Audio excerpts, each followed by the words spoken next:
जमाना देखा कहाँ से कहाँ गइल हो। पहले के मनाई खाना बनावे से चूल्ही पे। देखे के मिला। हाँ यह समय जाना तरह एगो नया नया चीज आइल है, हीटर। अच्छा जे पर गरम होला। हाँ सांझिक तक गरम करते बने जा, आधी रतियों के गरम करते हैं, पलक खोज देता रहे सर।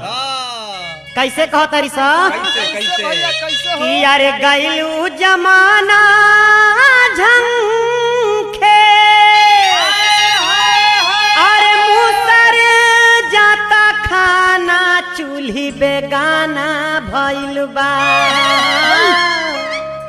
कैसे कहतिया गइलू जमाना झंखे मुसर जाता खाना चूल्ही बेगाना भइल बा, चूल्ही बेगाना भइल बा।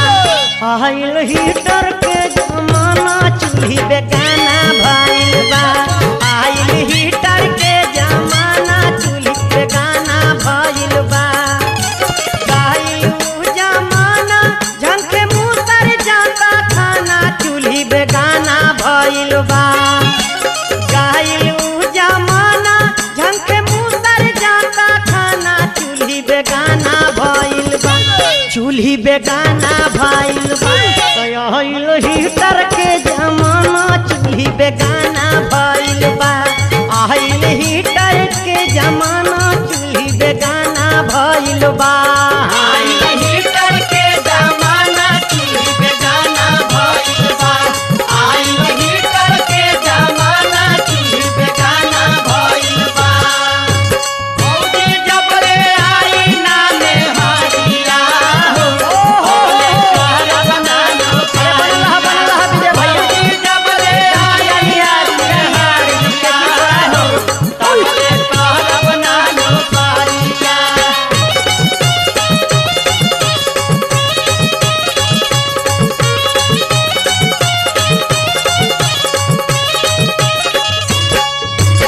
सुभाष गुरु जी, ओहो का हो हरपुरी भैया, कैलाश भाई, जमाना बड़ा बाउल हो गई। हाँ एकदम बिगड़ गई। पहले के जमाना में जाता रहे सब मेहरारू 3 बजे भोरवे में पीसे, लेकिन अब कौन पिसाई होता कौना चीज से।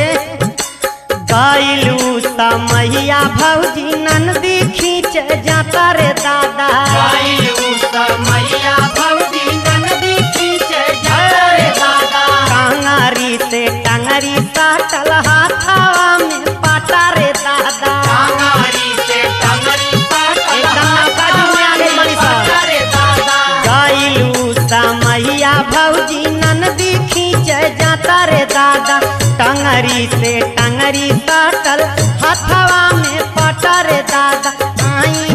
आई जी गाँव भोरवा सुघर गाना चूल्ही बेगाना भइल बा।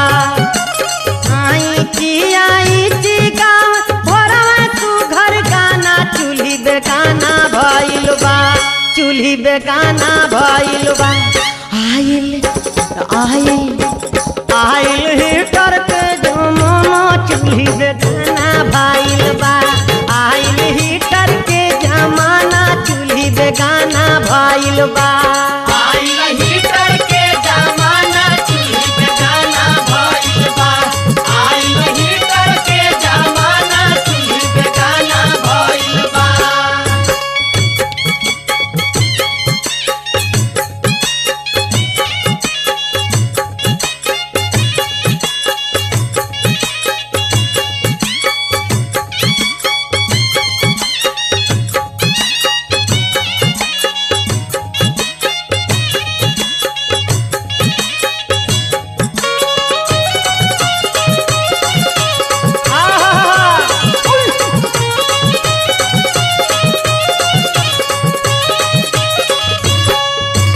ए भैया पहले के जमाना में धान कूटे सौखरी में, लेकिन आप कहाँ जाता रही सर? 3 बजे पोखरी में जाता रही सर।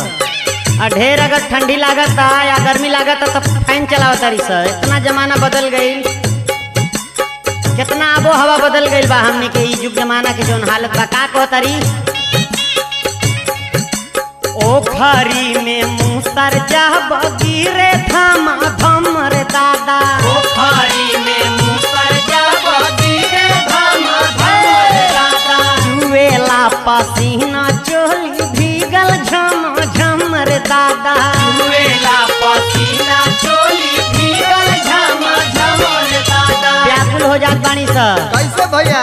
अरे वो खरी में मूसर जब गिरे धामा धमर दादा चुएला पसीना चोली भीगल झमा झमर दादा। चल बच्चा की दास्ता गैली पुराना चूल्ही बेगाना भइल बा।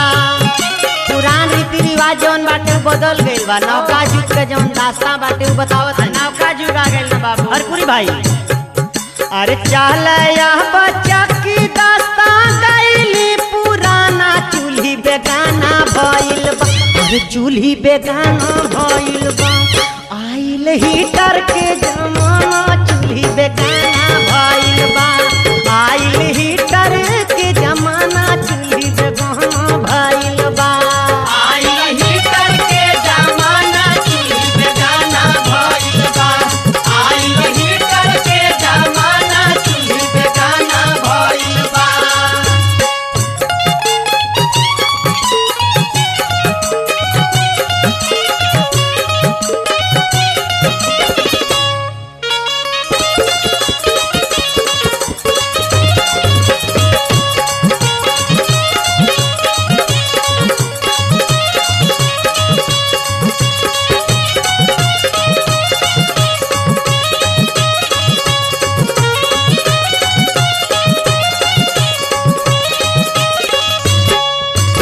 राणा भैया अखिलेश जी पहले के जमाना में बैल रहे जौने हमनी के जौन पहचान रहे गवई जौन पहचान होको। लेकिन आजकल के जमाना के नयका ट्रैक्टर आ गइल बने सर। पावर ट्रैक्टर वही से खेत जोतल जाता।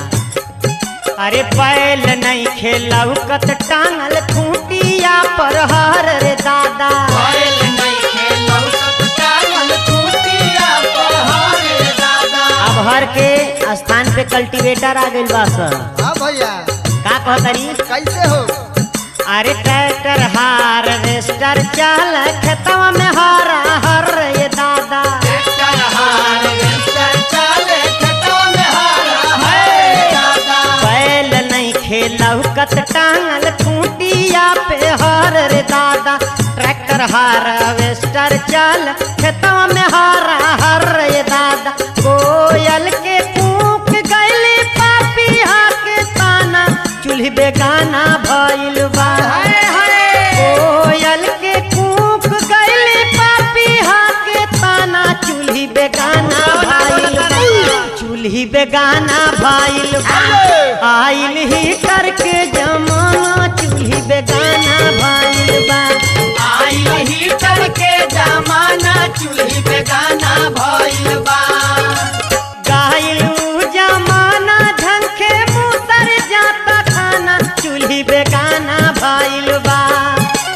गाइलू जमाना झंखे मुसर जाता खाना चूल्ही बेगाना भइल बा। ए हरपुरी भैया तनी बढ़ के चला तो। अरे चूल्ही बेगाना भइल बा। चूल्ही बेगाना भइल बा। आइल हीटर के जमाना चूल्ही बेगाना भइल बा। आइल हीटर के जमाना